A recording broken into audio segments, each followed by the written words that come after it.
Bertempat di ruang aula Kejaksaan Negeri Pali, Kajari Pali bersama jajaran pemerintah Kabupaten Pali menyerahkan secara simbolis uang yang telah disetorkan oleh salah satu perusahaan senilai 1 miliar rupiah.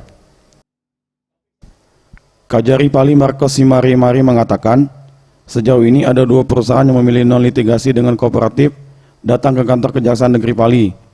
Setelah dilakukan negosiasi dan kesepakatan, yakni menyetorkan tunggakan pajak galian C sebesar 29 miliar ke kas daerah Pemkab Pali.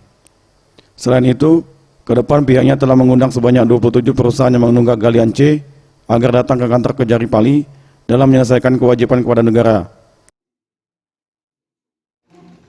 Dan dari beberapa yang kita undang, sudah langsung ada yang membayar, mulai dari tadi satu perusahaan SLM tadi, bahwa langsung bersedia membayar 4,4 miliar, dan untuk tahap pertama ini mereka langsung serahkan 1 miliar.